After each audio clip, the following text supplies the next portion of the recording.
pemerintah minta bantuan Interpol untuk nangkap Rijal Khalid, ketua mafia oil. Berapa negara dirugikan oleh Rijal Khalid? 1.000 triliun.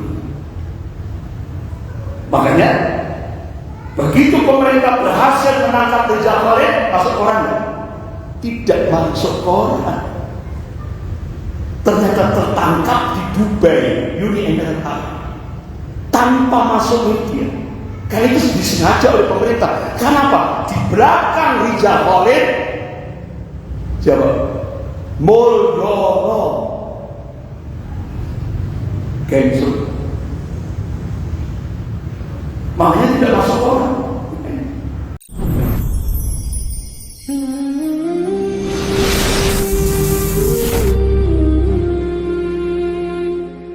Sementara pakar-pakar ekonomi Rusia, pakar-pakar ekonomi Cina, pakar-pakar ekonomi Eropa memprediksi tahun depan Amerika akan terkena resesi dunia, resesi ekonomi yang dahsyat.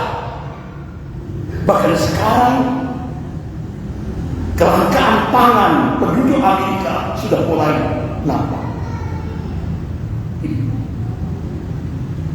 Tahun depan 2027 dolar akan hancur, dunia bergerak akan meninggalkan dolar, dolar akan ditinggalkan. Sementara Eropa sudah punya mata uang sendiri, euro. Sementara BRIC, ya kan, seluruh dunia Islam termasuk Indonesia merapat ke Rusia. Di sana ada BRICS, bahkan akan muncul mata uang baru dari BRICS, ya kan? Ini pertarungan tiga dunia. Nah, sementara Cina sekarang sudah menguasai Indonesia. Lewat siapa? Mulyono. Selama 10 tahun Mulyono memberi karpet merah kepada Cina untuk membangun markas militer Cina di Kepulauan Natuna. Bahkan Cina minta bantuan Tommy Winata, salah satu dari 9 naga, untuk memberikan Pulau Rempang Galang. Kenapa Cina berambisi untuk menguasai Pulau Rempang Galang? Karena Pulau Rempang Galang ini di sana ada laut dalam, memudahkan kapal-kapal selam Amerika untuk merapat, memperkuat markas militer Amerika Cina yang ada di Natuna. Makanya Panglima TNI Pak Jenderal Gatot Nurmantio pernah ngomong, Indonesia bagian barat itu sudah milik Cina, Indonesia bagian timur itu sudah milik Amerika. Bahkan markas militer Amerika itu ada 15 sudah mengelilingi Indonesia. Remote-nya ada di Darwin, Australia. Ini sementara ketika Cina memberikan bantuan hutang tahap pertama kepada Indonesia 647 triliun, tidak ada istilah freelance, makan siang gratis. Ada big and give. Apa? Pemerintah Indonesia wajib menyebarkan ideologi sekularisme, sehingga akhirnya pemerintah Jokowi langsung lewat Kepala Badan Ideologi Pancasila Profesor Budian Wahyudi, agama musuh terbesar Pancasila. Start 2015, agama musuh negara. Yang kedua, apa syaratnya? Kenapa? Kalau Indonesia berhasil menjadi sebuah negara sekuler, otomatis itu entry point, pintu masuk kebangkitan PKI. Itu teori politik. Yang kedua, 10 juta tentara merah wajib masuk ke Indonesia. Sudah masuk? Sudah, bahkan lebih. Bahkan Presiden Jokowi meresmikan bandara ilegal Morowali tanpa ada kehadiran sebuah negara. Bea cukai tidak ada, imigrasi dan tanpa bantuan negara. Sehingga akhirnya pesawat-pesawat Boeing itu bawa senjata lewat bandara ilegal Morok. Ini makanya Indonesia dalam keadaan jadi nah, kalau Bapak Ibu yang dimuliakan, belum lagi Indonesia dihadapi oleh elit global yang sekarang ini dimotori oleh Josos. Elit global ini dia punya ambisi untuk merubah, artinya sekarang elit global memaksa Indonesia sampai korbannya adalah umat Islam Indonesia. Apa? Terjadilah penjajahan regulasi. Kita dipaksa oleh Josos untuk mengikuti liberalisasi segala macam liberalisasi global dipaksakan ke Indonesia. Sehingga akhirnya adalah Bapak Ibu yang sendiri ngeluh.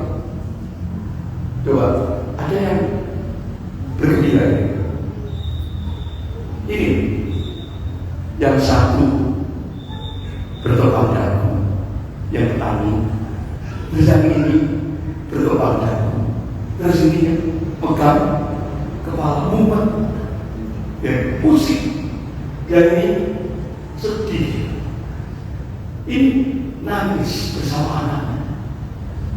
Inilah kondisi rakyat ketika menghadapi tekanan elit global.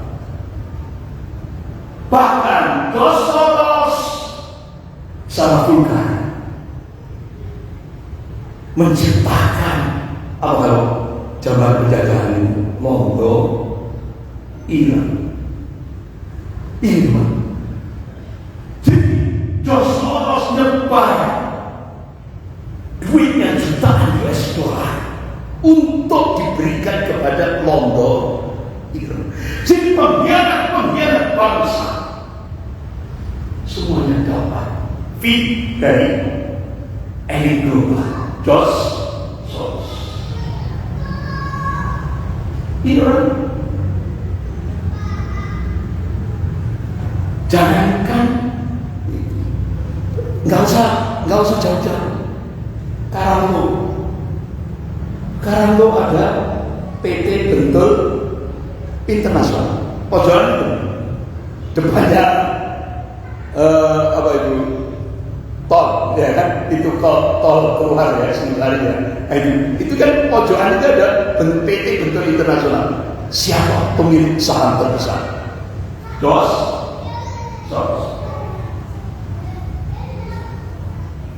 Malam ini Bapak Ibu yang dimuliakan Allah. Jadi ini bukan gerakan murni dari masyarakat, tapi ini benar-benar Josos melibatkan gerakan-gerakan di Indonesia. Lomba-lomba ini menggerakkan diri. Akhirnya apa? Liberalisme global. Indonesia akan dijadikan pasar bebas.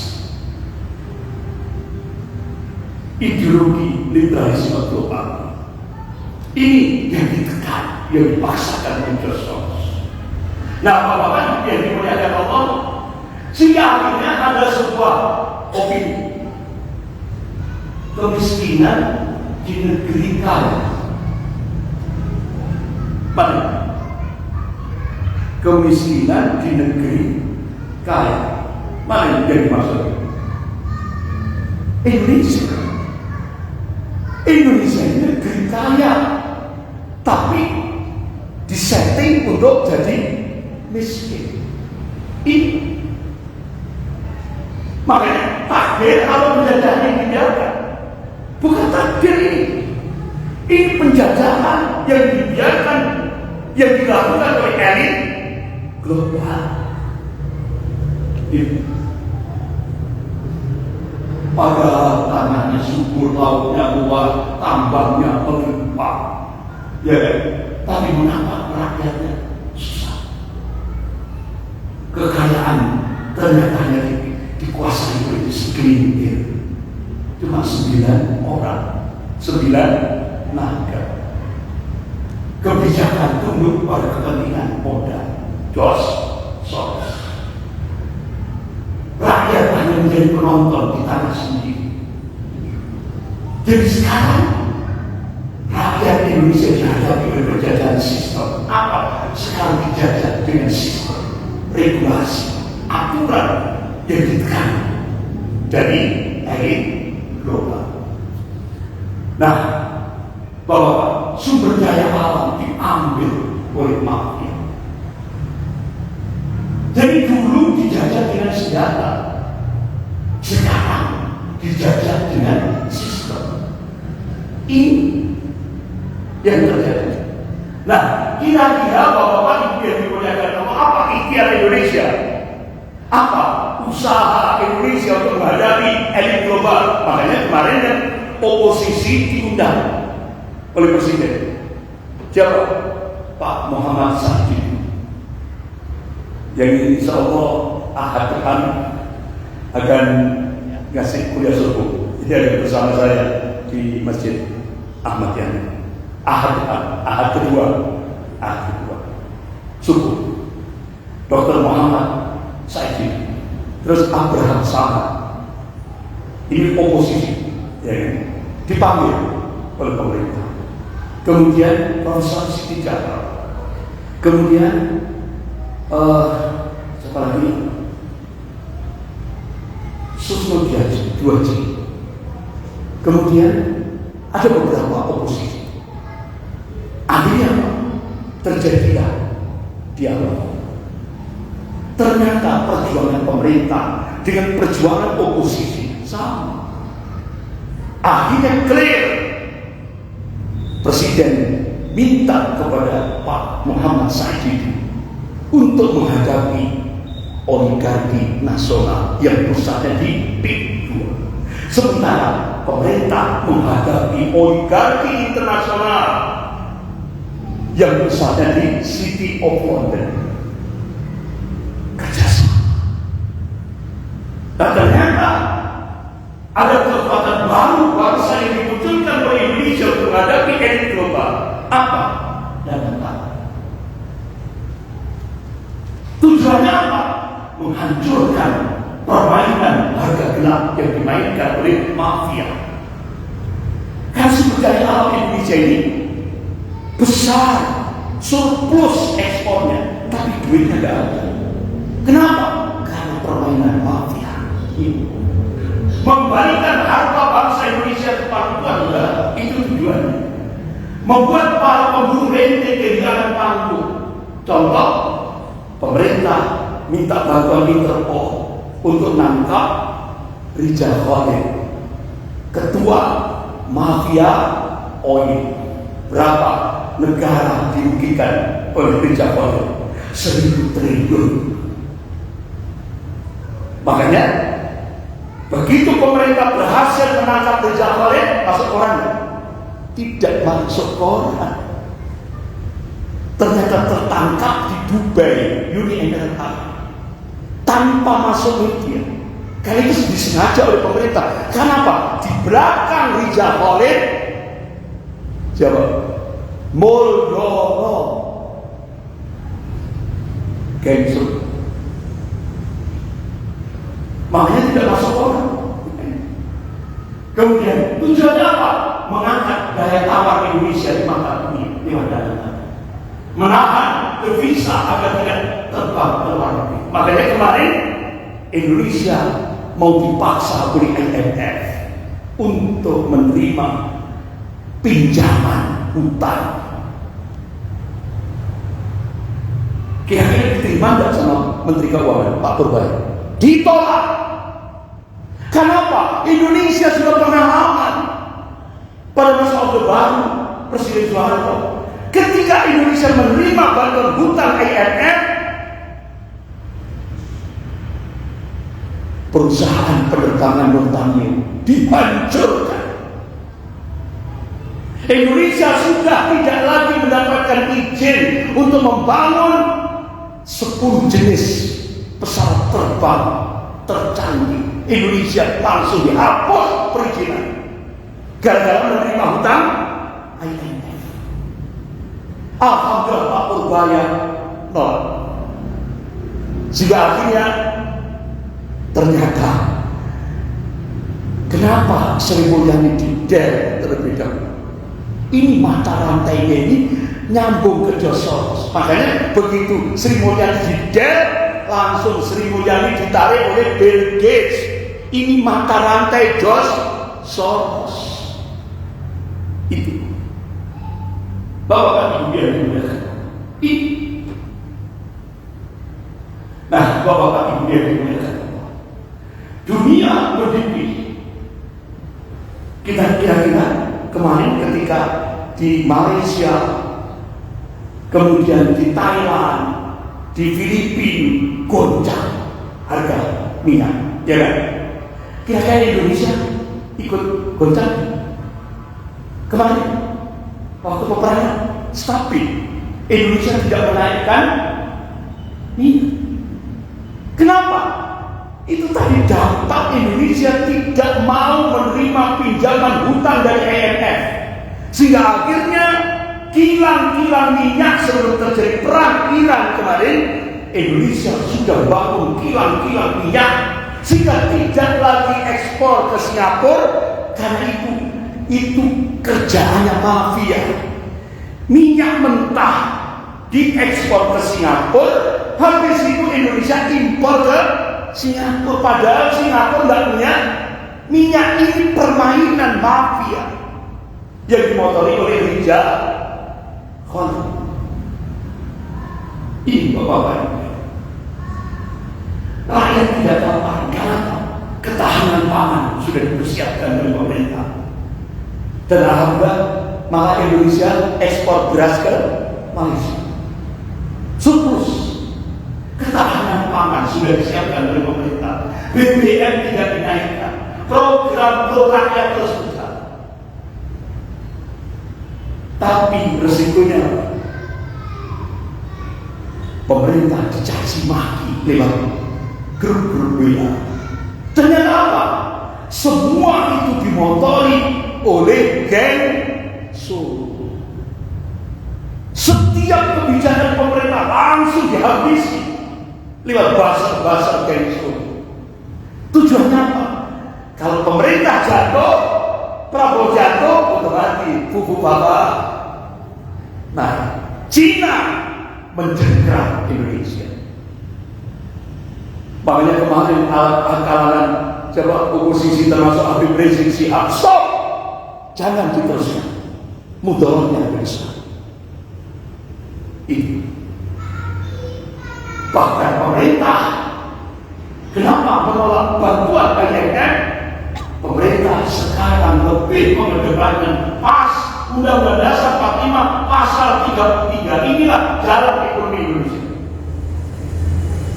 Ini artinya apa? Pemerintah menghadapi benturan bersama. Satu sisi elit global memaksakan liberalisasi global, Indonesia bertahan. Indonesia tidak mau didikte oleh elit global. Ini. Nah, Bapak-Bapak Ibu yang dimuliakan, inilah yang kita diingatkan oleh Rasulullah SAW tentang kehancuran sebuah negara. Ya. Tapi insya Allah ulama-ulama kita sudah memberikan istilahnya motivasi kepada umat Islam di Indonesia. Insya Allah tidak akan terjadi. Tapi ini sebagai peringatan bagi umat Islam di Indonesia, jangan sampai Indonesia hancur.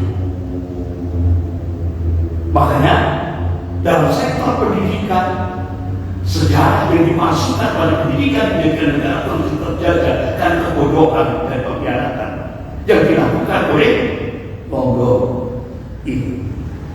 Makanya alhamdulillah Presiden Prabowo mengangkat 2 menteri untuk menyelamatkan sektor pendidikan. Siapa? Profesor Abdul Mukti, pendidikan dasar dan menengah, Dan dalam aspek sejarah diserahkan kepada Dr. Fadli Zon yang beliau pakar sejarah Islam. Ini. Nah, Bapak-bapak yang dimuliakan Allah, ayo, Rasulullah sudah memberikan wasiat. Kalau Rasulullah SAW wa inna iman adalah apa fitan bisa. Barometer iman kita kalau sudah terjadi fitnah akhir zaman sudah global, barometer kita adalah bila disambung. Sahabat tanya, ya Rasulullah, wa aina hum, di mana keberadaan mereka ya Rasulullah? Rasulullah memberikan jawaban, qala di Baitul Maqdis, ana di Baitul Maqdis. Ini hadis sahih riwayat Ahmad. Ini tolong pegang buat wasiat Rasulullah. Jadi barometer iman kita sekarang adalah Palestina. Dan akhirnya ada istimewa ulama seluruh dunia. Semuanya berdoa, ya Allah, ini semua mengadakan tangan. Ya Allah, jadikan umat Islam Indonesia menjadi pemantik awal kebangkitan Islam global. Amin ya Rabbal. Kira-kira sudah terjadi? Sudah. Tandanya apa? Ini 2 Desember 2016. Ini benar-benar keberkahan ilahi tanpa undangan dari Sabang sampai Merauke. Itu sampai Google hitung mulai dari Monas, Bundaran HI terus sampai nggak kelihatan gara-gara gedung-gedung Cakrawala ini. Berapa dihitung di Google? 7,5 juta sholat Jumat bersama-sama dari Sabang sampai Merauke tanpa undangan. Akhirnya Presiden Turki Tayyip Erdogan kepingin contoh Indonesia 1 Januari 2025 ngerahkan rakyat Turki mulai sholat subuh di Masjid Hagia Sophia, kemudian digerakkan di jembatan Galata untuk solidaritas Palestina. Ternyata yang hadir cuma ratusan ribu, gak sampai 1 juta. Akhirnya ulama-ulama Turki meyakini insya Allah pemantik awal sepatu restornya global Indonesia nggak bisa tadi. Bapak Ibu yang dimuliakan Allah. Oleh karena itu banyak pakar-pakar mengatakan Indonesia ini bagaikan Sriwijaya. Sriwijaya raksasa yang baru bangun dari tidur. Jadi baru bangun, masih mulai. Itu hakikatnya Indonesia ini seperti Sriwijaya. Kira-kira gimana? Insya Allah